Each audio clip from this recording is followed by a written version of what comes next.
Yang selanjutnya adalah ada seminar minat dan bakat. Untuk seminar dan bakat ini akan dipimpin atau dimoderatori oleh Teh Puspita. Halo Teh Puspita, sudah ada di room. Halo, udah. Oke, Teh Puspita udah siap ya? Kepada Teh Puspita. Oke, sebelumnya kita akan membacakan CV Teh Puspita terlebih dahulu.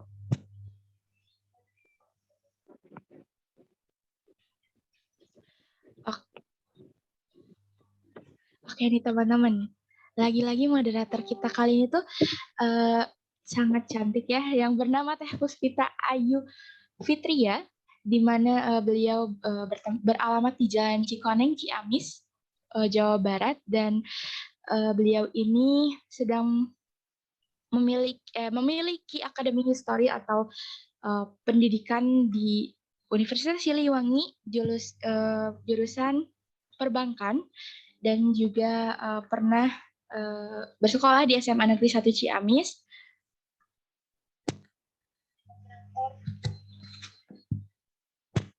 Dan beliau ini memiliki banyak pengalaman juga ya teman-teman, bisa dilihat di sana. Ada Credit Union Financial Competency Test and Training, Increasing Management Capacity of Student, Organization and Cooperative Business Training. Ada MICO Training, Public Speaking, CSGL P2K, Cooperative Tutor Training, Kopma Unsil, Event Management Training, Customer Service Excellence Training. Dan untuk pengalaman organisasinya sendiri, beliau pernah menjabat sebagai Secretary of Banking Student Community, Financial Staff of CSG LP2K Kopma Unsil, Assistant Financial Manager of Kopma Unsil. Oke teman-teman, bisa dilihat sekali ya teman-teman, masih banyak sekali dari skill dan achievement yang didapatkan oleh Teh Puspita ini, yaitu sebagai Duta Putri Kopma Unsil tahun 2019, runner up Duta Putri Kopma Nasional 2020, recipient of Business Specialization and Student Creative Business pada tahun 2019 dan 2021, first winner of National Startup atau Jamkopnas, third winner of National Genta Icon, fourth winner of National Olympiade Jamkopnas gitu ya teman-teman. Oke, kita langsung aja ya teman-teman untuk mempersingkat waktu kepada Teh Puspita, dipersilahkan. Oke, terima kasih banyak buat Kak Cynthia selaku Master of Ceremony yang telah mempersilahkan saya untuk melanjutkan rangkaian acara pada pagi hari ini. Halo teman-teman, selamat pagi, saya Puspita Ayu Fitria yang akan memandu jalannya acara seminar pada pagi hari ini. Seminar kita pada pagi hari ini bertemakan Creating College Student Who Synergies with Cooperative Education to Build the Country Company. Menciptakan mahasiswa yang bersinergi dengan pendidikan koperasi untuk membangun perekonomian negeri. Di mana nantinya teman-teman bisa langsung mendengarkan pemaparan dari narasumber yang pastinya kompeten di bidangnya. Sebelum memasuki acara inti, saya mau tahu nih semangat dari teman-teman peserta pendidikan berjenjang 2021. Gimana kabarnya nih teman-teman? Apakah sudah siap untuk mengikuti dan menyimak pemaparan dari pemateri kita hari ini? Teman-teman bisa untuk menulis di room chat-nya ya, apakah teman-teman sudah siap atau belum?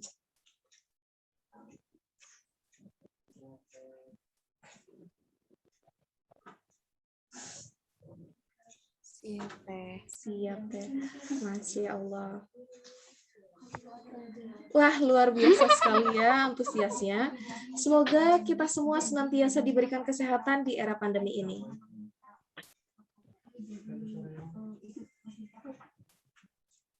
Nah, berbicara mengenai kewirausahaan, perkembangan ekonomi kreatif tidak dapat terlepas dari generasi muda sebagai gudang kreativitas. Generasi muda adalah sumber daya produktif yang dengan ide kreatifnya dapat membuka sebuah usaha dan juga membantu pemerintah dalam mengurangi tingkat pengangguran di angkatan kerja produktif. Salah satu bentuk kreativitasnya bisa melalui kewirausahaan. Memiliki jiwa entrepreneur berarti mendorong adanya mental yang mandiri, kreatif, inovatif, kooperatif, bertanggung jawab, disiplin, dan tidak mudah menyerah. Namun, permasalahan yang terjadi adalah seringkali generasi muda kesulitan untuk mengembangkan jiwa entrepreneurship yang ada pada dirinya. Nah, pada kesempatan kali ini, semua akan dibahas tuntas oleh narasumber kita yang sangat luar biasa, yaitu Kak Ani Saadah. Sebelumnya, saya mau menyapa dulu pemateri kita pada pagi hari ini.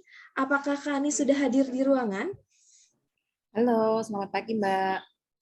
Halo, selamat pagi Kak Anis. Sebelumnya mohon izin nih Kak, kita panggil kakak, mbak, atau ibu, mohon maaf. Oh, bebas. Mbak boleh, kakak boleh. Oke, kita panggil kakak aja ya Kak. Oke, siap. Oke, sebelumnya mohon izin Kak untuk membacakan dulu CV dari Kak Anis Saadah.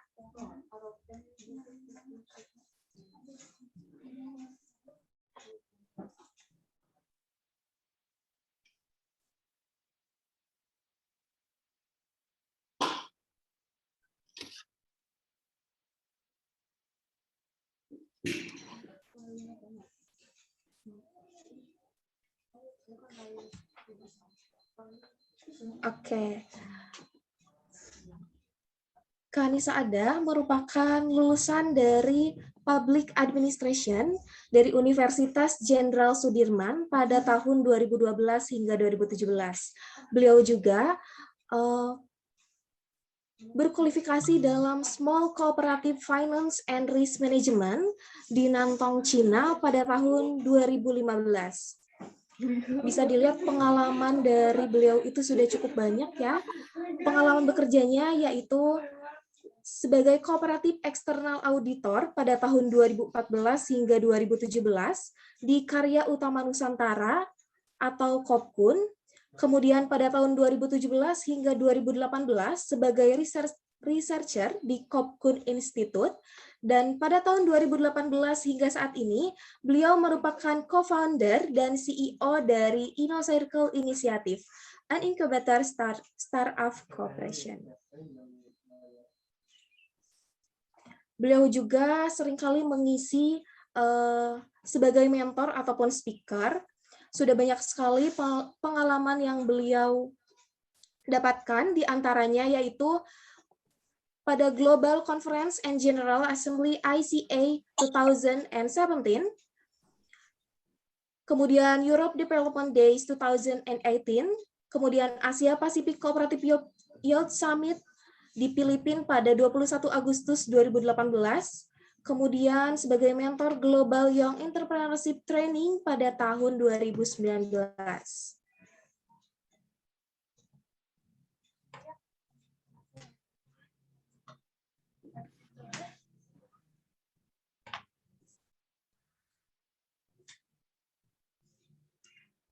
Wah, banyak sekali ya pengalaman, dan tentunya beliau merupakan speaker yang ahli gitu di bidangnya. Sebelum memasuki acara inti, saya akan menjelaskan mengenai teknis kegiatan pada hari ini.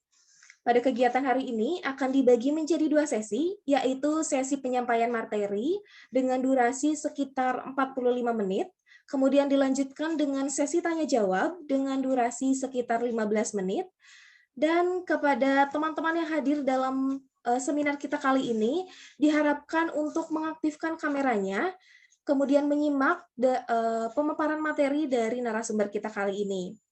Dan diharapkan teman-teman juga telah mempersiapkan pertanyaan-pertanyaan yang nantinya akan disampaikan kepada pemateri kita pada diskusi kali ini. Langsung saja, tanpa berlama-lama, kita panggilkan pemateri kita pada pagi hari ini, Kak Ani Saadah. Dipersilakan, Kak. Baik, terima kasih untuk waktunya Mbak Puspita. Selamat pagi teman-teman semuanya. Assalamualaikum warahmatullahi wabarakatuh. Sebelumnya perkenalkan teman-teman, saya Ani Saadah. Saat ini home base saya ada di Purwokerto, dan yang kami kerjakan saat ini itu adalah lembaga inkubator untuk startup digital berbasis koperasi, kayak gitu. Ini office-nya kita, background saya. Kebetulan hari Minggu ada kegiatan juga di sini, jadi sekalian. Oke, teman-teman, di sini saya diminta untuk berbicara mengenai bakat dan minat sekaligus entrepreneurship dalam satu tema.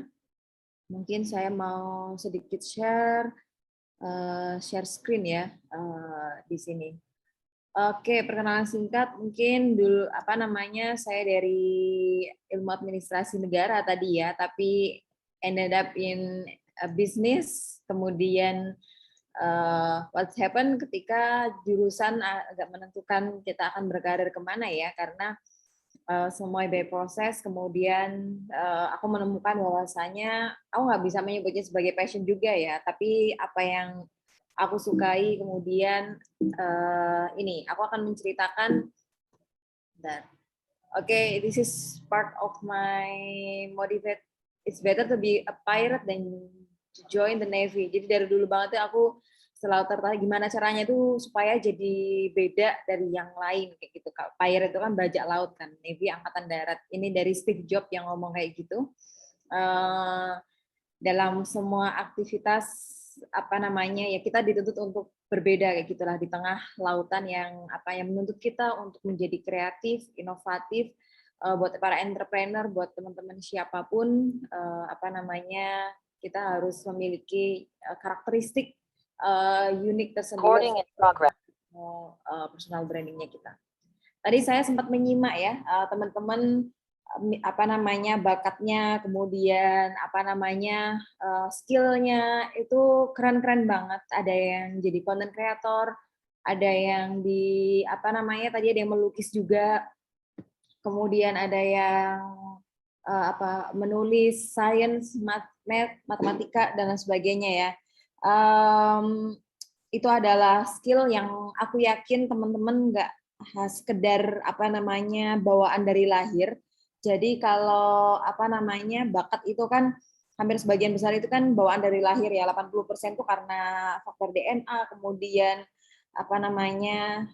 ya keturunan dan sebagainya itu adalah bakat. Tetapi sampai menjadi seperti yang tadi teman-teman tunjukkan itu sudah diasah dengan usaha, diasah dengan ketekunan yang akhirnya mewujud sampai tadi bisa melukis yang keren-keren seperti itu.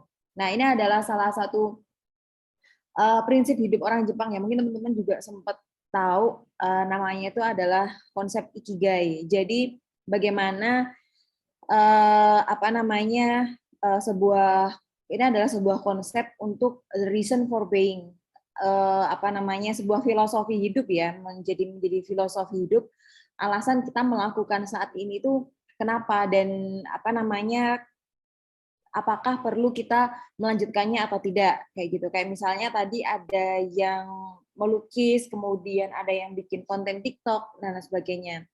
Nah, the reason for being untuk orang Jepang ini itu ada beberapa variabel ya. Yang pertama kita mulai dari what we are good at, apa yang menjadi skill yang bagus ada di kita. Kayak misalnya tadi teman-teman di awal ada yang bisa main seruling, itu bagus banget di situ. Ada yang yang doodling menggambar, kemudian ada yang bikin konten TikTok kayak gitu kan.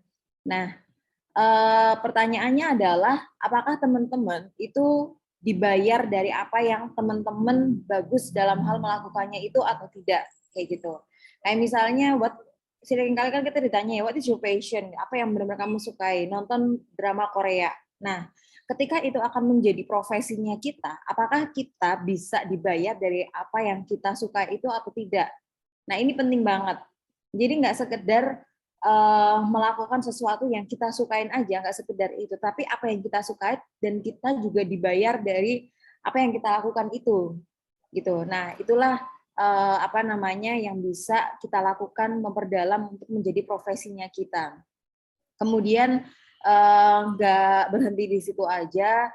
What the world needs. What the world needs itu adalah apa sih yang menjadi kebutuhan dunia ataupun kebutuhan daerah kita, kebutuhan negara kita dan sebagainya. Nah, misalnya apa yang negara kita butuhkan, masih banyak permasalahan-permasalahan di daerah, kemiskinan, stunting, kemudian lapangan pekerjaan yang masih minim, kemudian digital marketing untuk para pelaku UMKM sehingga mereka memiliki problem tidak bisa mendistribusikan atau menjual barangnya. That's a big problem gitu. Ataupun tingkat kemiskinan yang gap kemiskinan yang begitu lebar antara si kaya dan si miskin. Kalau what about me adalah kenapa akhirnya saya terjun di dunia koperasi. Salah satu yang yang akhirnya membuat saya di sini tuh justru bukan berangkat dari apa yang aku bagus dalam bidangnya ataupun aku bisa dibayar atau enggak. Justru aku masuk di koperasi itu gara-gara what the world needs-nya dulu. Karena dulu pas aku mahasiswa itu tipikal bacaannya itu masih baca seperti Karl Marx, kemudian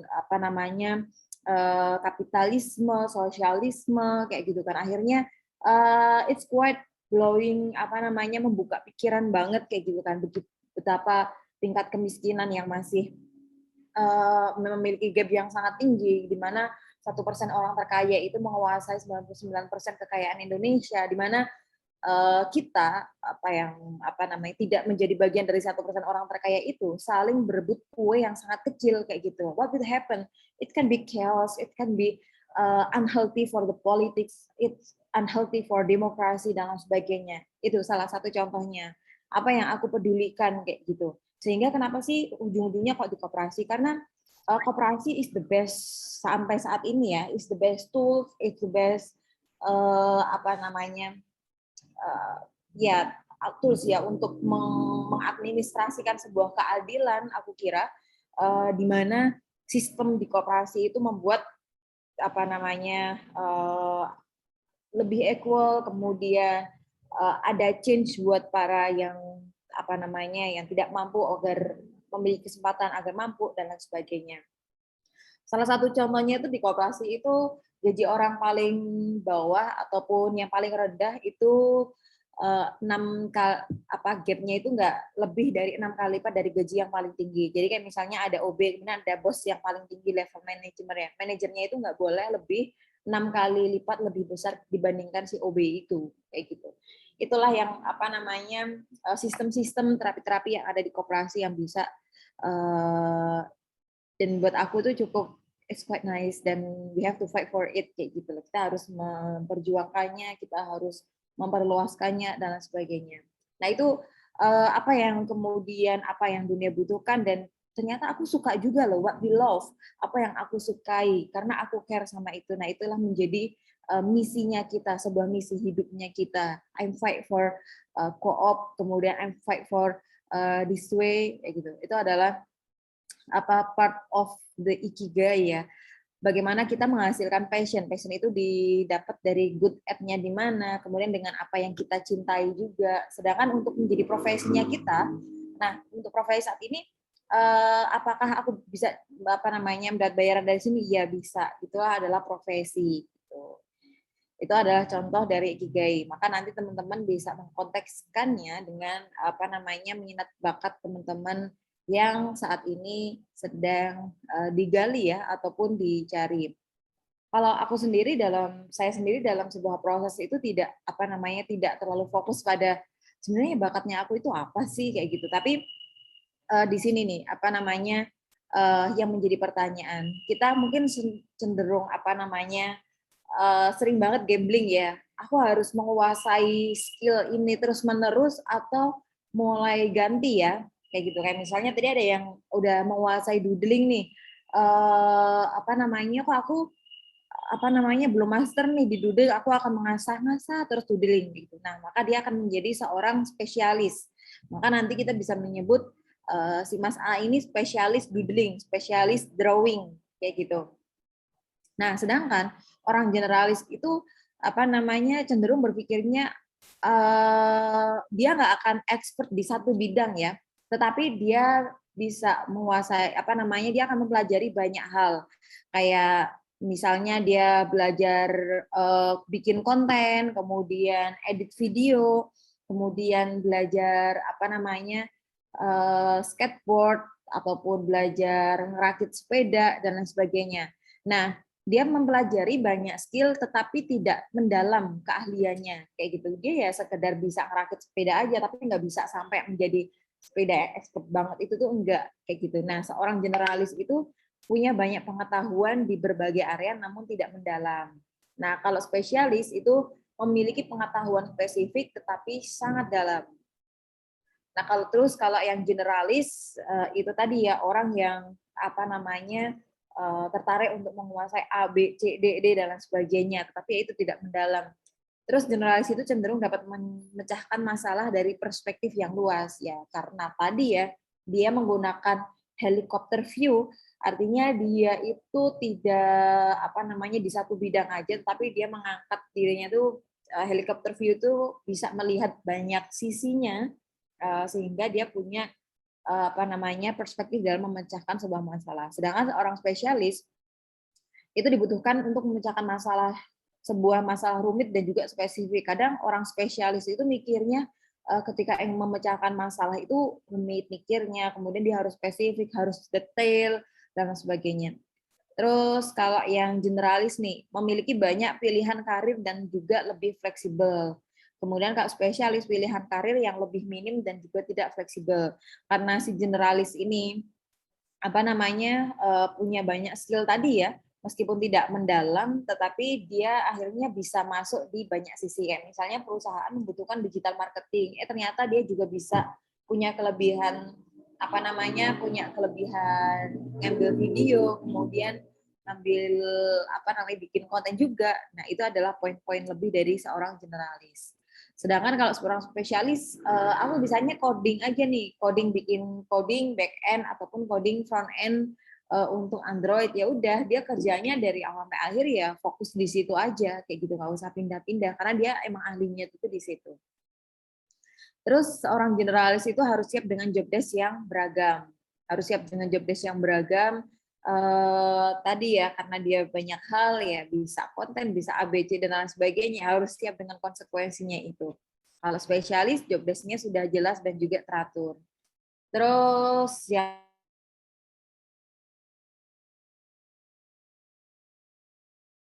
itu kan apalagi perusahaan-perusahaan kecil ya, sumber dayanya masih terbatas, masih sangat minim, sehingga dibutuhkan orang tuh yang bisa multitasking, bisa mengerjakan banyak hal. Seorang spesialis, karena seorang spesialis lebih mahal tentunya. Nah, kalau spesialis ditemukan di perusahaan corporate yang sudah stabil dan juga besar. Nah, maka sarannya ini adalah sebuah pilihan. Semua ada sisi bagusnya dan juga ada sisi kelemahannya. Spesialis. Spesialis tentu saja kelebihannya itu dia akan sangat diminati oleh perusahaan karena dia ahlinya di situ. Sedangkan generalis itu the master of none ya.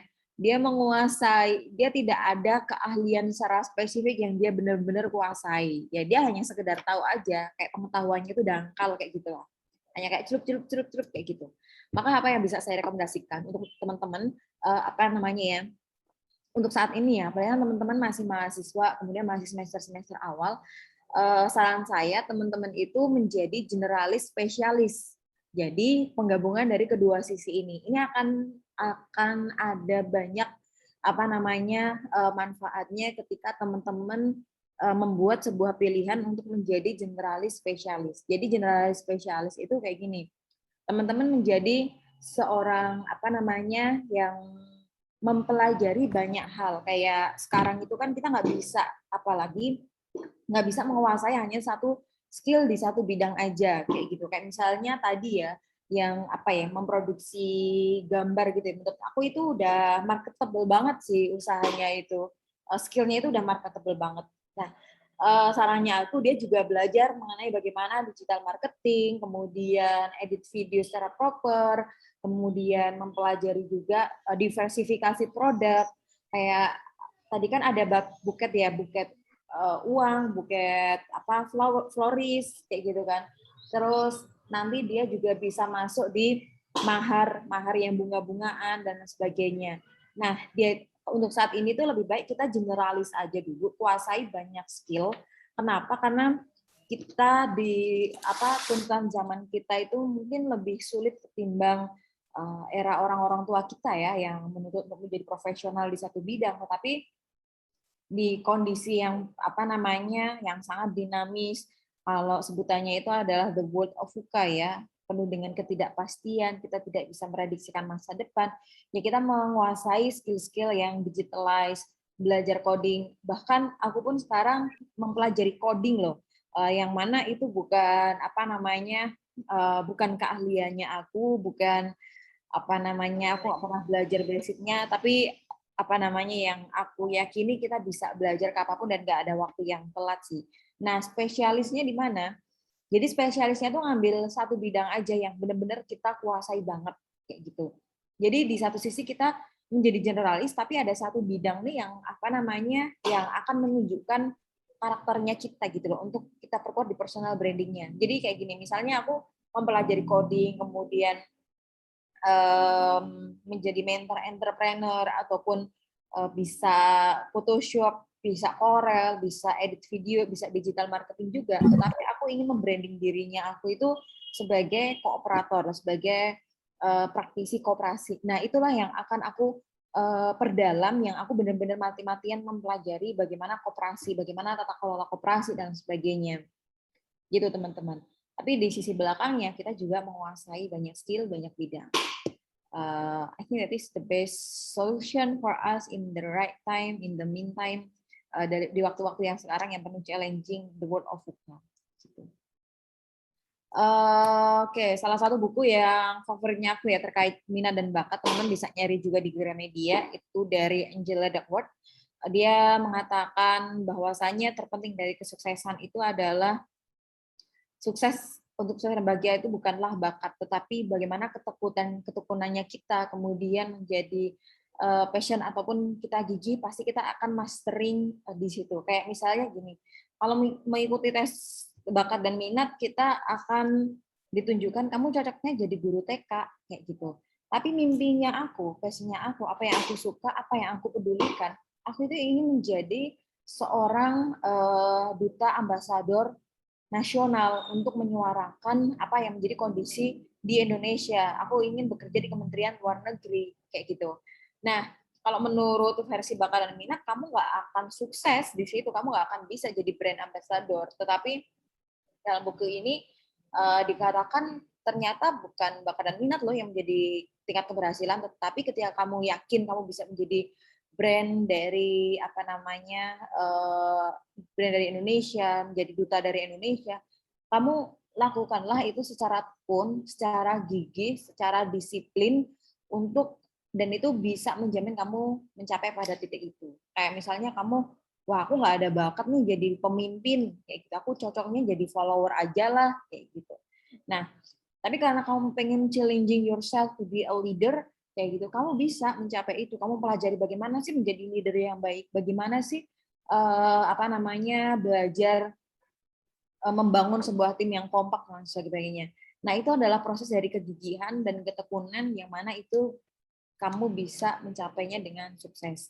Ya meskipun orang yang berbakat ketika kamu bersaing nih antara orang yang berbakat dengan orang yang tidak berbakat, orang berbakat dengan usaha yang sama gitu lah, let's say ya. Ya orang berbakat yang akan lebih cepat menangnya karena kan dia udah didorong sama bakatnya yang udah dari lahir misalnya kan.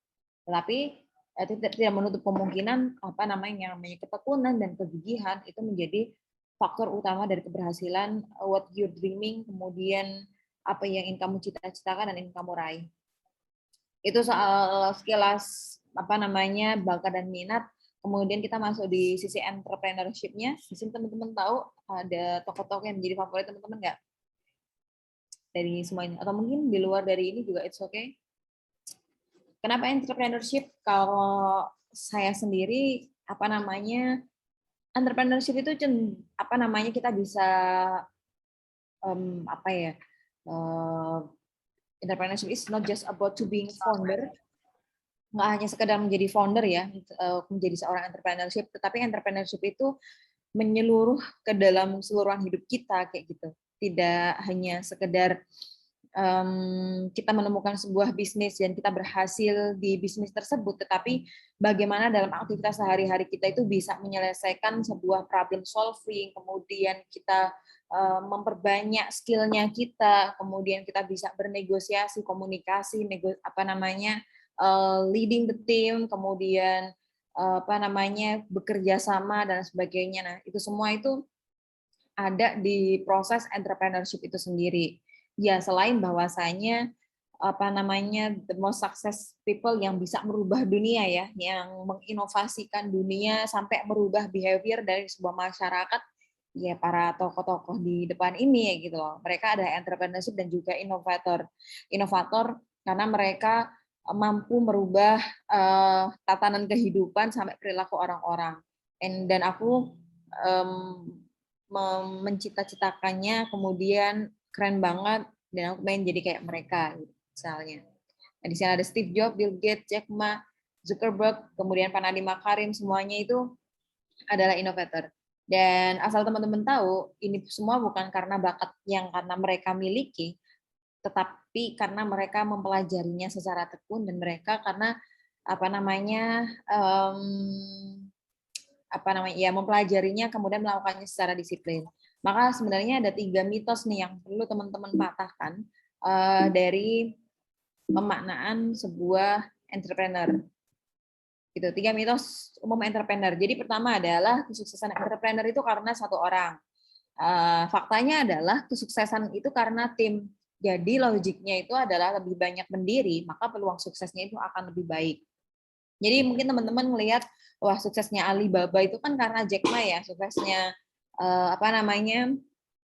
Facebook itu karena Zuckerberg, ataupun suksesnya Gojek itu karena Pak Nadiem Makarim.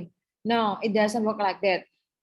Bagaimana cara mereka berhasil? Ternyata mereka itu ada founder, co-founder, dan juga ada banyak tim yang berada di dalamnya, kayak gitu. Itu adalah faktanya. Kayak Bill Gates sendiri ada co-foundernya tuh Bill Eli kalau nggak salah, kemudian Pak Nadiem Makarim ada juga co-foundernya Mbak Alamanda Santika yang sekarang jadi foundernya Binar, kayak gitu kan. Dan juga tokoh-tokoh lainnya itu mereka ada co-foundernya. Artinya mereka tidak standing up sendiri, tetapi banyak backup orang di belakangnya. Makanya tadi ya aku bilang bahwasanya entrepreneurship itu nggak sekedar menjadi founder, tetapi bagaimana kamu being entrepreneur itu artinya secara menyeluruh kamu itu think like an entrepreneur gitu loh, bagaimana kamu dan menyelesaikan masalah, melihat peluang, mencari solusi, problem solving, dan lain sebagainya. Karena kita nggak bisa membayangkan kan kalau semua orang itu adalah founder, apa yang akan terjadi pada dunia ini, kayak gitu loh. Semua orang adalah penemu ataupun harus menjadi leader, kayak gitu kan. Tetapi kita nggak pernah belajar how to be a good follower, gitu.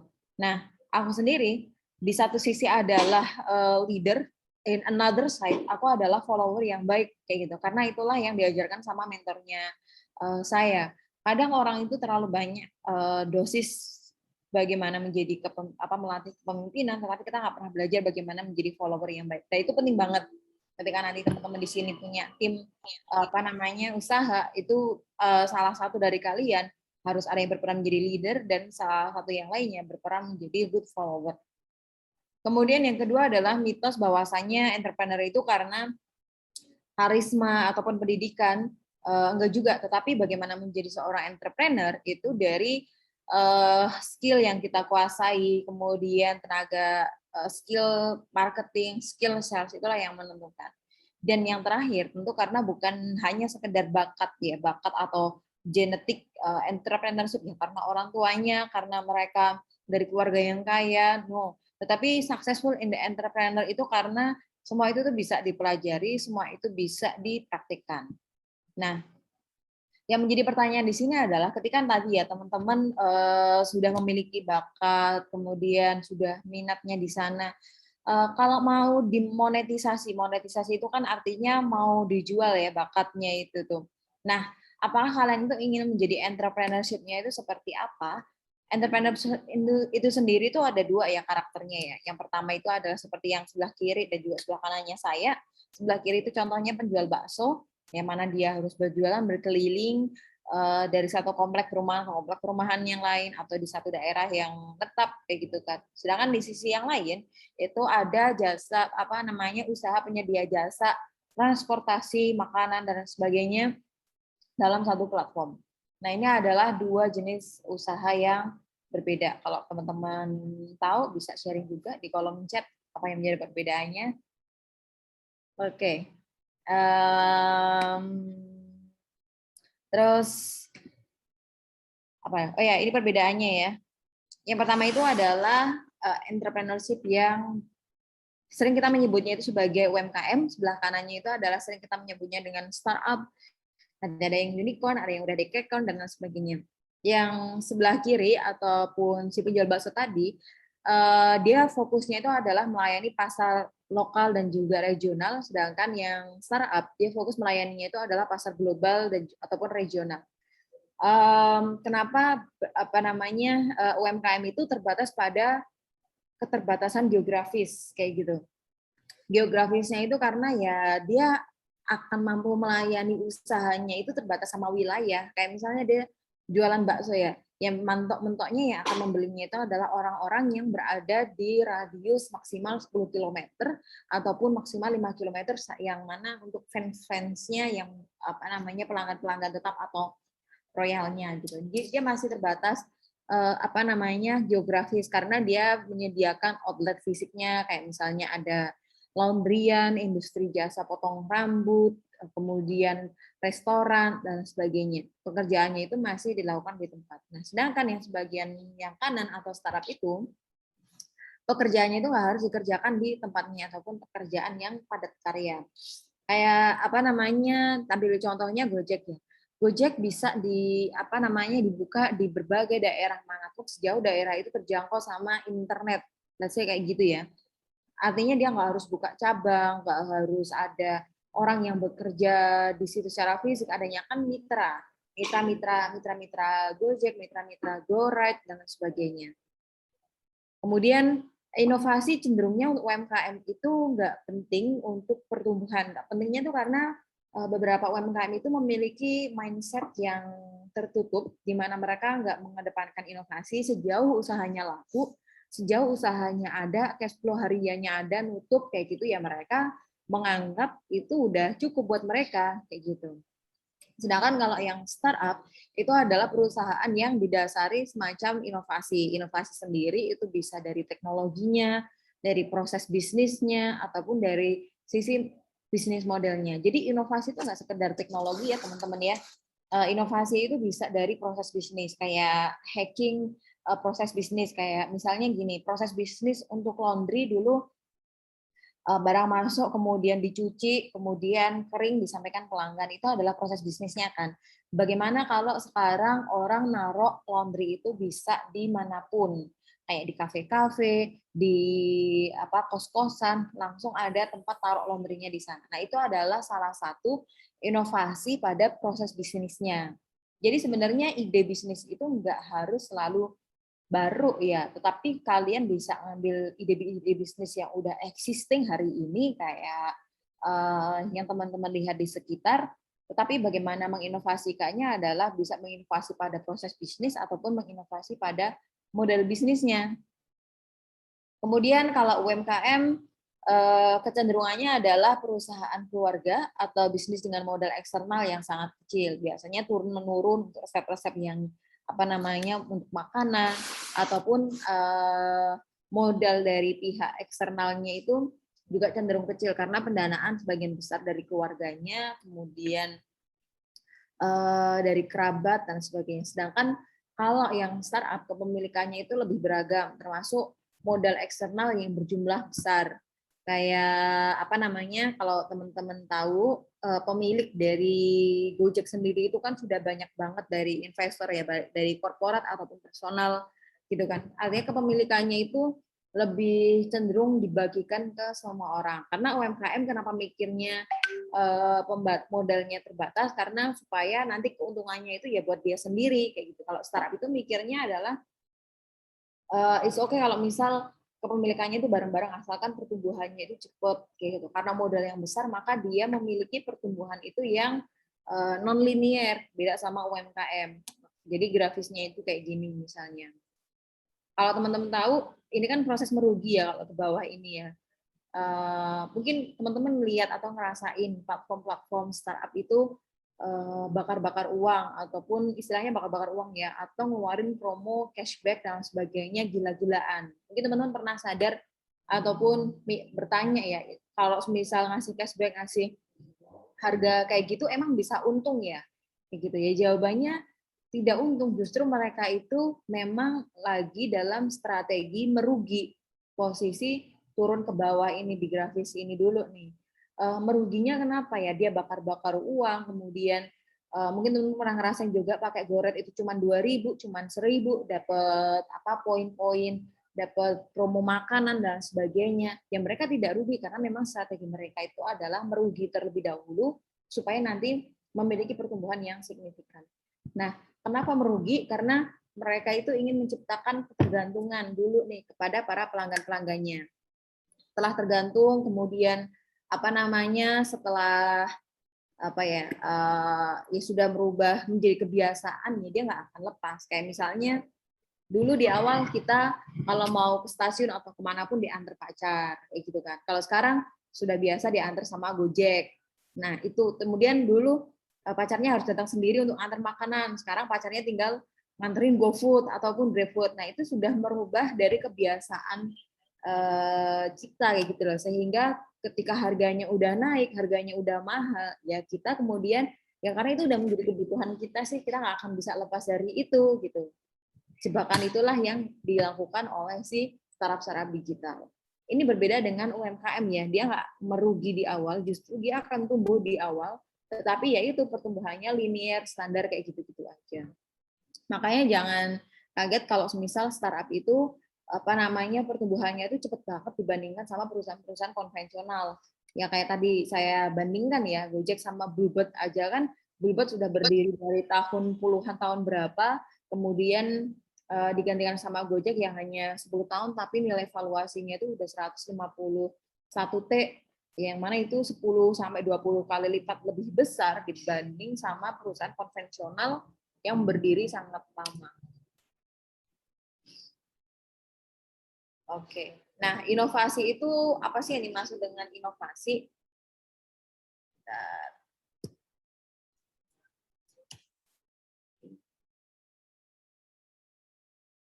Sorry.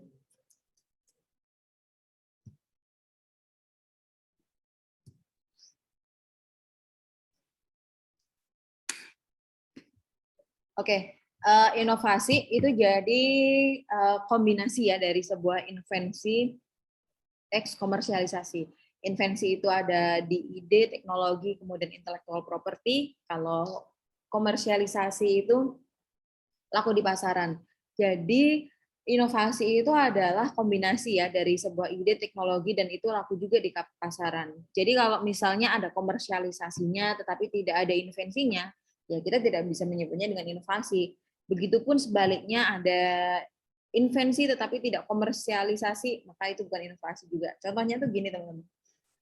Kalau teman-teman tahu, banyak produk-produk kampus itu sebenarnya sangat inovatif sekali ya, mengeluarkan teknologi, kemudian intellectual property kayak bakteria ataupun apa namanya riset dari pangan untuk stunting dan sebagainya. Itu sangat apa namanya inovatif sekali. Tapi itu bukan inovatif ya, tapi invensi, itu sebuah penemuan, sebuah ide, sebuah teknologi. Tetapi mereka kadang tidak komersial, tidak ada unsur komersialisasi ataupun akhirnya tidak laku di pasaran.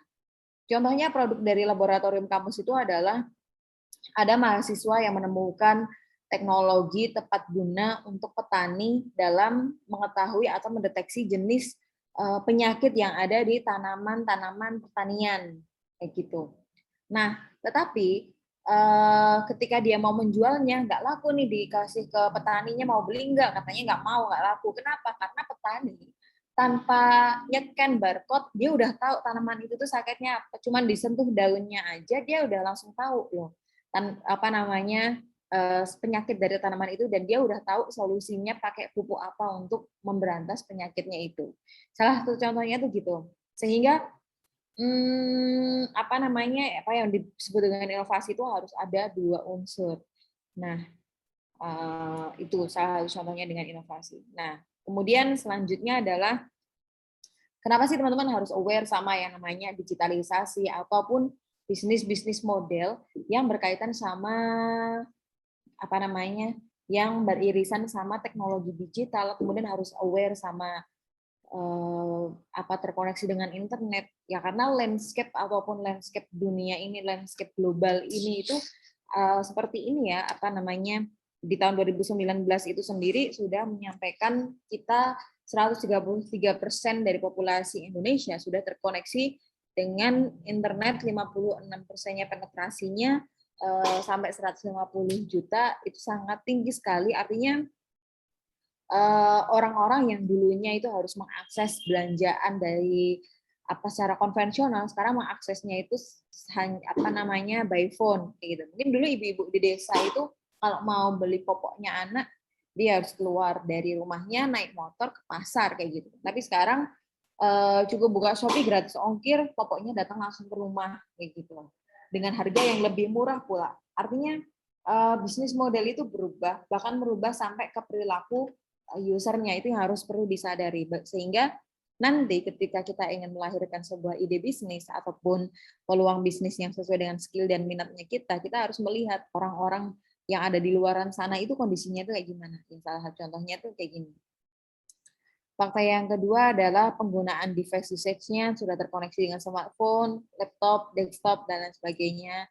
Termasuk adalah dari lapangan pekerjaan ya. Jadi nanti kita akan masuk di yang namanya bonus demografi. Mungkin teman-teman udah sering dengar istilah ini, bonus demografi, di mana nanti tahun 2030 total penduduk produktif lebih dari 50%. Artinya orang-orang seperti kita yang masih produktif, milenial, kemudian kreatif, kemudian udah berpendidikan tinggi, dan kita berkompetisi di dalam satu lapangan pekerjaan. Apa yang akan terjadi? Ya, yang terjadi kalau misal kita bisa melihat peluangnya, itu kita akan menjadi negara yang kuat ya, karena semua orang produktif sih, tapi kalau misal kita nggak bisa melihat peluangnya atau memanfaatkan peluang tersebut, kita justru akan kewalahan atau menjadi bumerang buat kita. Menjadi bumerangnya adalah yang terjadi pengangguran besar-besaran karena nggak ada yang menciptakan lapangan pekerjaan. Makanya kan sekarang baik dari berbagai lini ya, mendorong agar anak-anak muda itu menjadi entrepreneur karena ya kondisinya seperti ini. Kalau kita nggak dilatih dengan wirausaha mandiri, kemudian berusaha sendiri dan bergantung sama pemberi kerja, nanti kita nggak akan nggak akan mandiri nanti di waktu tahun ini kayak gitu. Itulah ada satu alasannya juga. Kemudian di Indonesia sendiri saat ini sudah posisi startup nomor 5 di dunia ya, dengan jumlah sampai 2.100-an dan mungkin lebih di tengah pandemi gini. Artinya orang-orang sudah semakin aware sama yang namanya digitalisasi, dan bahkan investor-investor asing itu lagi berlomba-lomba supaya mampu menginjekkan dananya untuk startup-startup. Termasuk kita itu sudah terkoneksi di ekonomi digital terbesar di Asia Tenggara. Nah, ini saya nggak tahu di teman-teman ya, tetapi surveinya itu adalah Gen Z dan milenial itu bercita-cita ingin menjadi pengusaha. Artinya mereka itu ternyata bercita-cita ingin memberikan dampak terbesar bagi dunia, memaksimalkan keterampilan dirinya, ingin menjadi bos pada dirinya sendiri. Tapi apapun alasannya ya, sebenarnya untuk kita-kita ini ingin memulai usaha itu adalah apa yang bisa kita lakukan dengan baik, dan kita sangat suka melakukannya dalam waktu yang lebih lama. Artinya kita nggak akan sedikit-sedikit bosan, nggak akan cepat brain drain karena aktivitas kita tersebut, dan lain sebagainya. Nah, itu penting banget untuk ditanyakan, makanya tadi di awal saya menyampaikan mengenai minat dan bakat, apa yang benar-benar teman-teman sukai, apa yang benar-benar menjadi passion teman-teman, tapi bisa dibayar dari aktivitas kita tersebut, dan lain sebagainya. Nah, ini tips singkat aja ya, karena waktu kita yang terbatas sampai 10.15. Jadi kalau memulai usaha itu pertama adalah ide, passion, dan juga ada terobosan teknologi. Pertama ide ya, ide itu nanti bisa mencari inspirasi terlebih dahulu, kemudian inspirasi dari mana, bisa nonton film, riset by googling apa yang menjadi trending kekinian, usaha-usaha kekinian yang menjadi peluang di berbagai belahan dunia, bisa riset di India, Malaysia, Singapura, Korea, Amerika, dan sebagainya gitu. Itu adalah salah satu menggali inspirasi ide ya, termasuk membaca buku, nanyain teman, sehingga landscape ide usahanya kita itu tidak terbatas pada imajinasi existing yang ada di luar kayak gitu. Ide usahanya lagi-lagi kayak keripik pisang, keripik manggis gitu kan. Itu kan ya that's inovatif, it's kreatif, tetapi aku yakin dengan teman-teman mahasiswa yang punya knowledge, yang punya informasi lebih, yang punya skill lebih, pasti bisa menghasilkan creating idea yang lebih keren lagi, yang lebih genius lagi, yang bisa solving the world problem, yang bisa menyelesaikan banyak masalah semua orang, dan lain sebagainya. Nah, when you deliver a idea ya, nggak usah khawatir ketika kamu menyampaikan ke 10 teman terdekatnya kamu, 5 orang mungkin akan mengatakan it will doesn't work, itu nggak akan, it doesn't work kayak gila, itu nggak akan kerja idenya kamu itu, nggak akan berhasil, nggak akan sukses. Mungkin akan mengatakan seperti itu. 3 orang akan akan meragukan juga idenya kamu, 2 orang ya kurang lebih sama-sama yang 8 lainnya lah. Jadi apa yang bisa kamu lakukan adalah just do it. Cukup lakukan aja dan buktikan bahwasanya idenya kamu itu valid dan idenya kamu itu bakal work.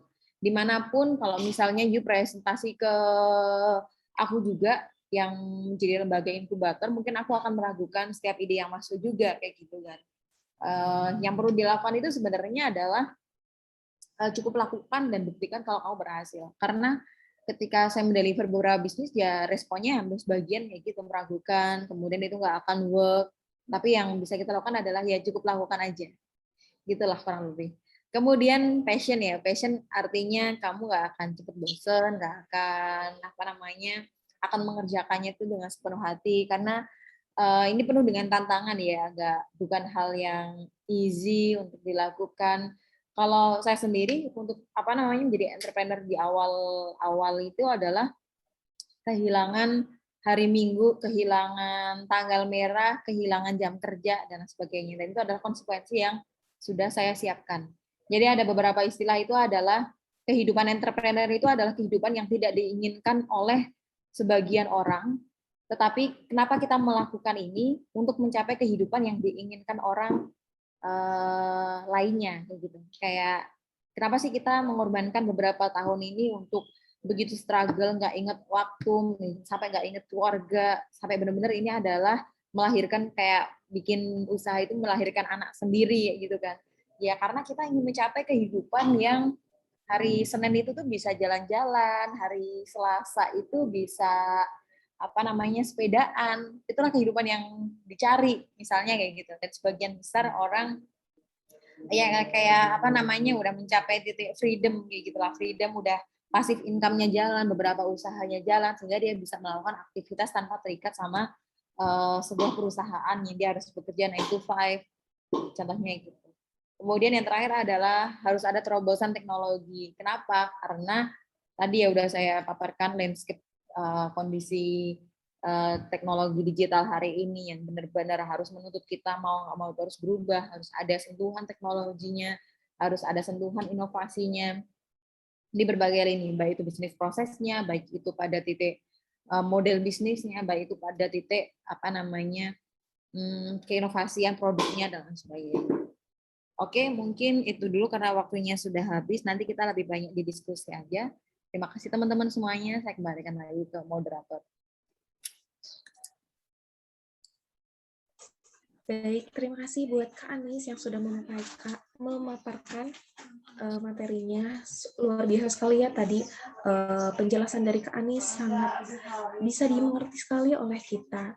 Nah, untuk selanjutnya dilanjutkan dengan sesi diskusi.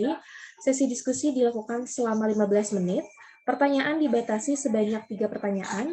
Setiap peserta yang akan bertanya diwajibkan untuk raise hand terlebih dahulu, kemudian diperkenankan untuk on mic. Atau kepada teman-teman bisa juga dengan bertanya melalui chat di room chat dengan mengetik dengan format nama underscore kelompok berapa serta pertanyaan yang ingin diajukan. Silakan bagi teman-teman yang ingin bertanya.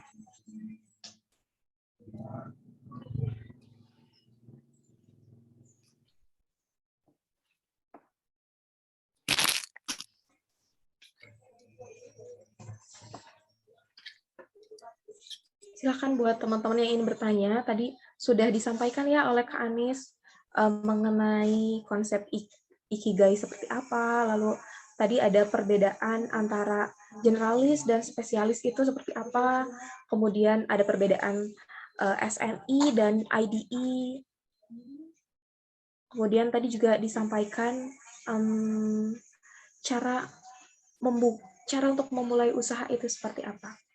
Yuk teman-teman yang ingin bertanya, silahkan untuk melakukan raise hand atau langsung menulis pertanyaannya di kolom chat.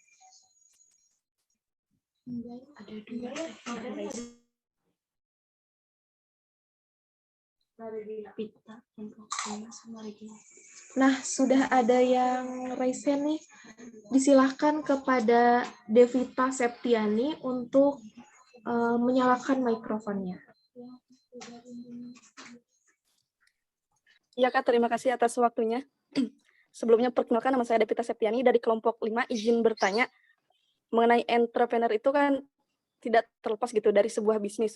Namun kadangkala kita juga masih bingung, apa sih passion kita sebenarnya gitu? Apa sih yang saya bisa sebenarnya harus kemana gitu? Nah, bagaimana sih mengoptimalkan hal itu? Terima kasih. Bagaimana mengoptimalkan apa Mbak tadi? Sorry. Iya, bagaimana mengoptimalkan hal itu?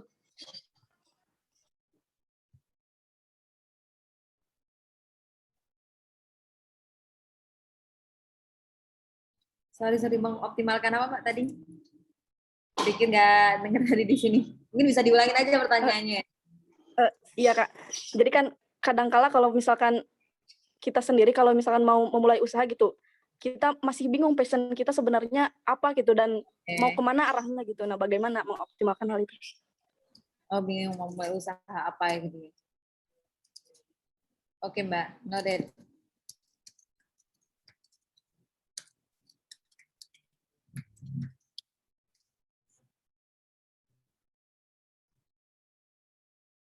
Ini langsung dijawab apa gimana Mbak?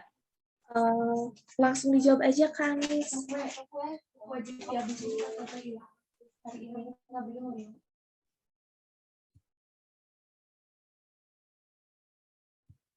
Oke, ini aku langsung jawab aja ya. Mau share screen juga sih.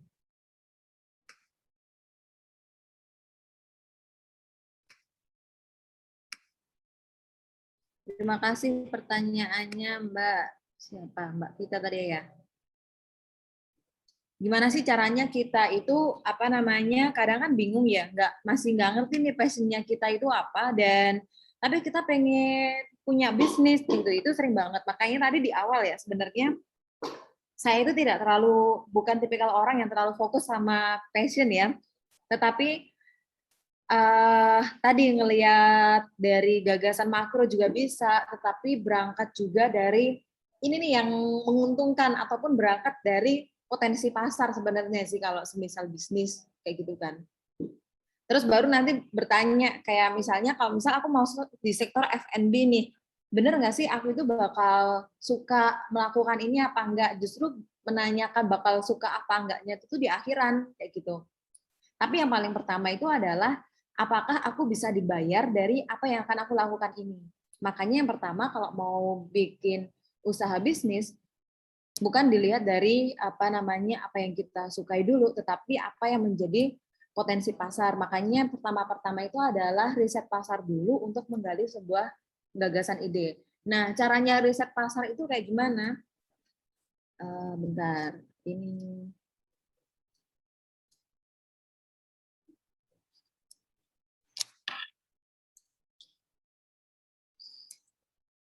ada nge-lag, sorry ya Mbak ya.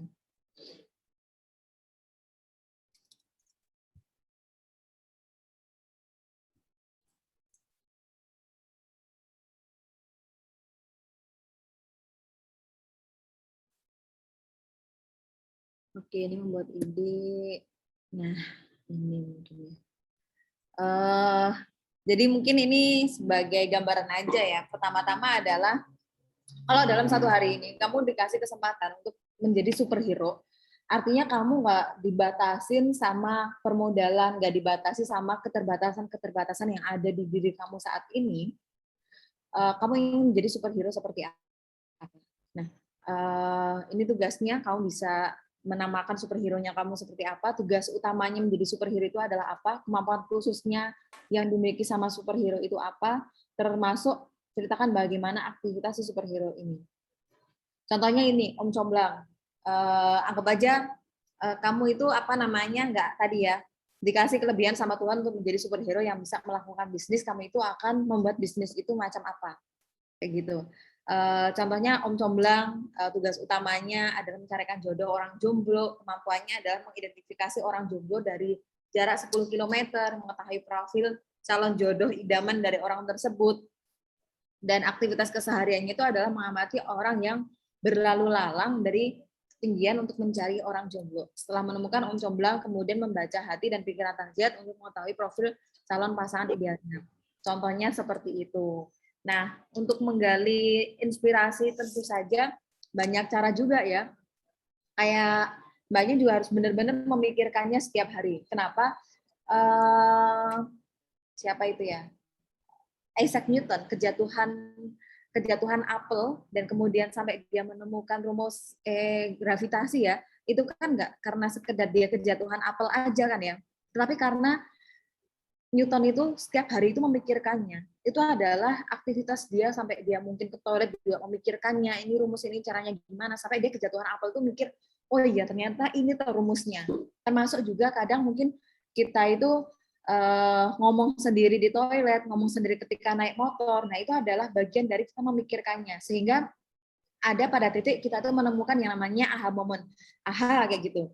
Oh iya ini ternyata ide yang aku cari selama ini gitu. Nah jadi jangan harap kalau misal kita ingin mendapatkan ide bisnis tapi kita sendiri nggak pernah memikirkannya kayak gitu. Jadi pertama-tama sarannya aku justru riset-riset dulu ide-ide bisnis apa yang yang potensial di luar sana. Jadi pertama-tama bisa di cleaning dulu dari Instagram, dari TikTok-nya kita. Jadi kalau teman-teman pengen nyari ide usaha yang bagus, tapi scrollannya masih Rafathar, masih Rahel V-nya gitu kan. Jadi ya jangan harap mendapatkan ide bisnis yang bagus kayak gitu kan. Padahal sosial medianya kita itu bisa dioptimalkan untuk riset-riset kualitatif. Kayak ada Glints, ada Tech in Asia, ada Daily Social yang mana dia memproduksi konten-konten entrepreneurship kayak gitu. Termasuk TikTok itu juga bagus banget, ada yang Agus Leo Halim, ada yang entrepreneur ID juga dan sebagainya. Nah, pertama justru gali dulu apa yang bisa dari banyak sisi sih. Bisa dari apa yang kita sukai ataupun apa yang paling potensial di market dulu. Gitu. Sedikit sharing, saya saat ini juga ada usaha laundry. Jujur saya nggak suka banget laundry. Tentu saja laundry bukan passion saya, gitu kan. Tentu laundry bukan passion saya. Apalagi nyetrika, apalagi ngeringin. Tapi kenapa saya buka usaha laundry? Karena pertama itu marketable, kemudian saya memiliki inovasi yang bisa saya kerjakan di dalamnya, gitu. Dan akhirnya tumbuh sampai sekarang 50 kilo setiap harinya, gitu. Berawal dari hanya 10 kilo, 20 kilo, naik terus, dan sebagainya, gitu. Jadi dimanapun titik teman-teman itu nggak bisa juga langsung sukses karena pasti banyak gagal bisnis sebelumnya. Kayak misalnya saya ada beberapa usaha saat ini, itu ada 8 ide bisnis lainnya yang gagal yang pernah saya lakukan.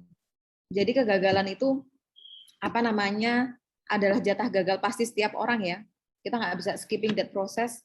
Kalau bisa justru dihabiskan jatah gagal itu ketika mahasiswa, sehingga nanti pas udah lulus itu udah tinggal berhasilnya aja.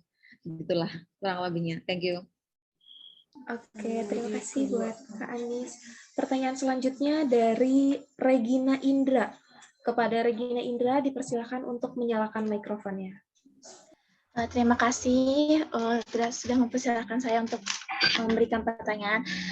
Begini Kak, kan di media sosial saya pernah membaca tentang konsep the law of attraction. Apakah kita mendekati mimpi dan minat bakat kita itu dengan konsep the law of attraction itu ampuh gitu, bakal terjadi ataupun bakal terjadi impian dan minat dan cita-cita kita gitu Kak. Terima kasih. Oke, the law of attraction itu kan konsep pemikiran positif ya. Kalau kita berpikir positif akan berdampak positif gitu nggak sih? Aku pernah dengar cuman sedikit lupa. Hukum tarik menarik ya. Ya. Oke. Pertanyaannya adalah apakah the law of attraction akan berdampak sama mimpinya kita? Betul, Kak.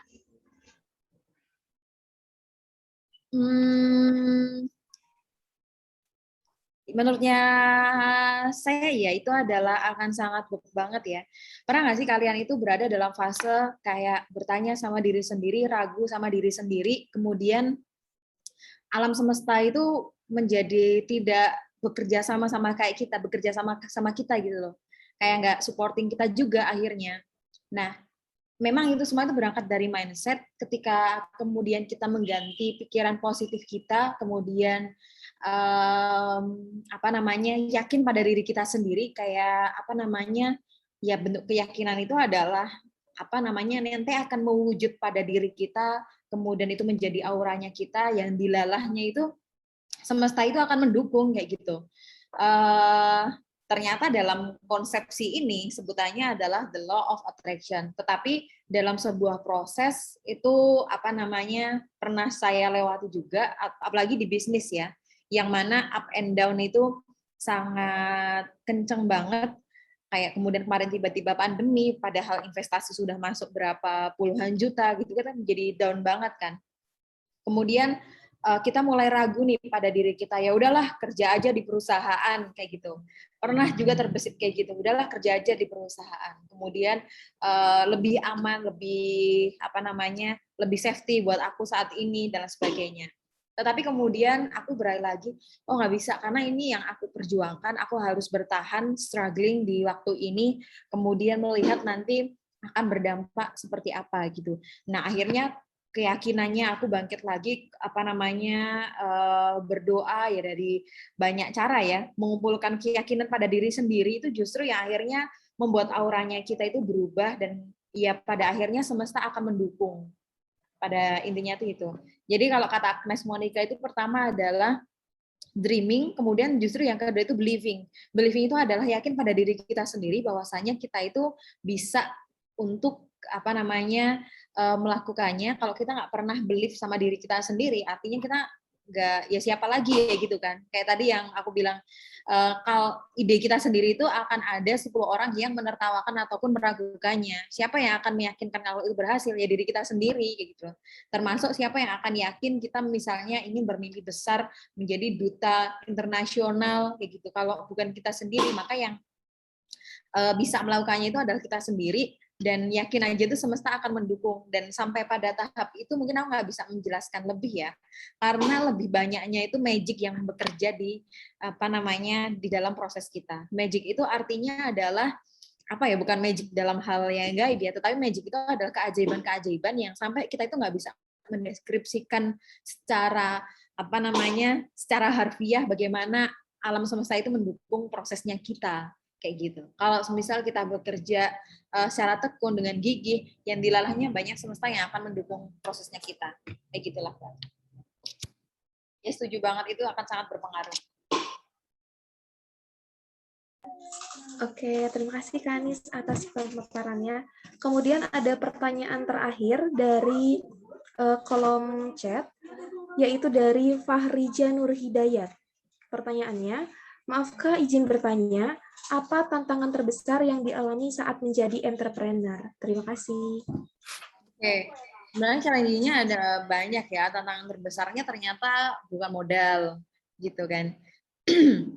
Modal sebenarnya bisa di-grab apalagi dengan era yang yang terbuka, yang sangat terbuka untuk akses kita berhubungan dengan orang ya. Ternyata pertama adalah tim itu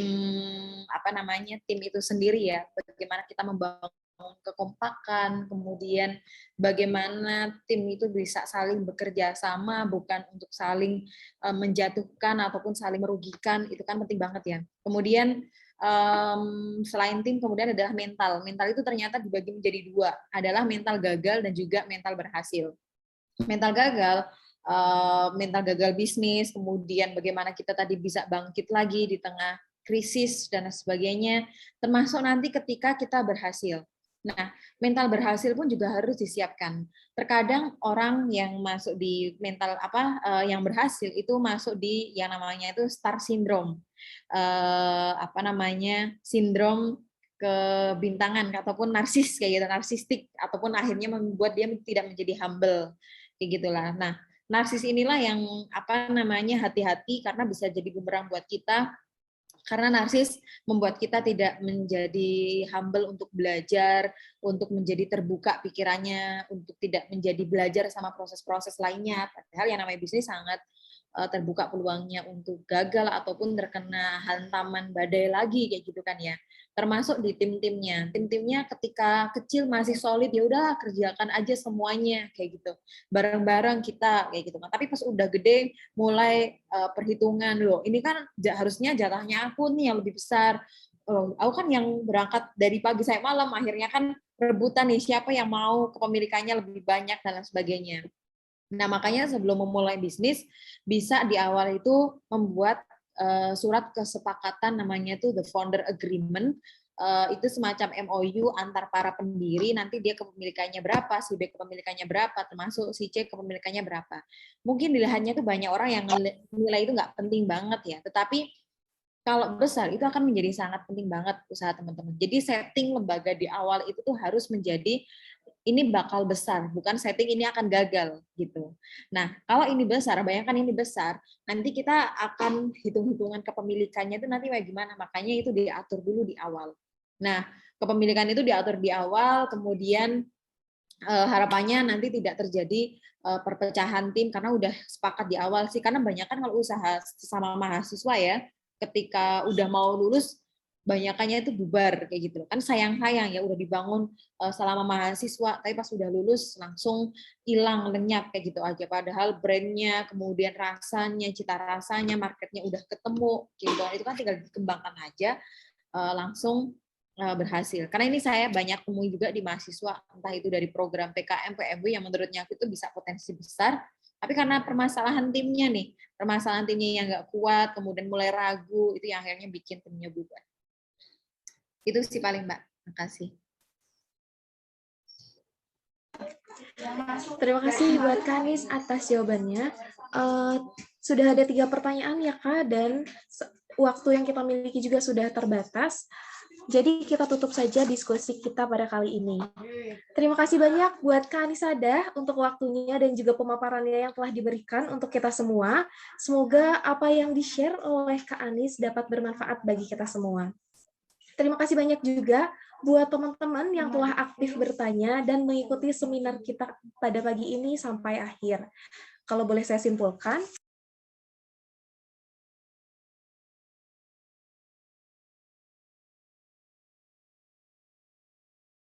kita mulai menggoreng rumput laut ini.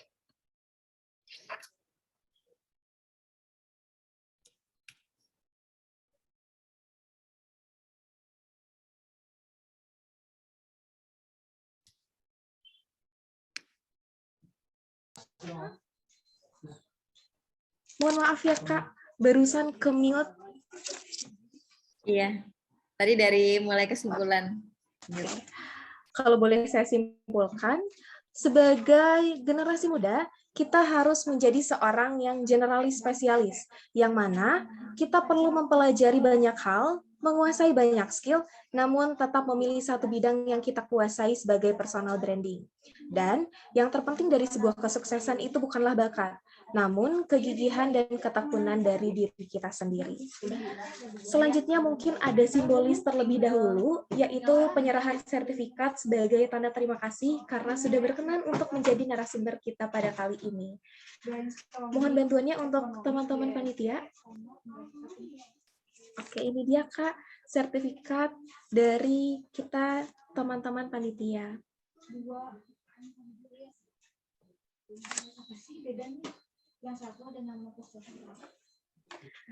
Selanjutnya yaitu sesi foto bersama kepada rekan-rekan panitia untuk mohon untuk bantuannya.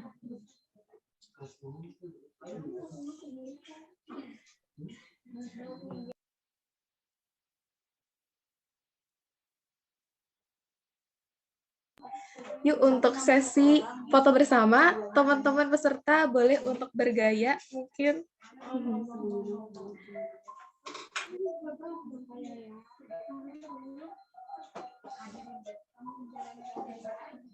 Dihitung dari hitungan ketiga ya. 3, 2, 1.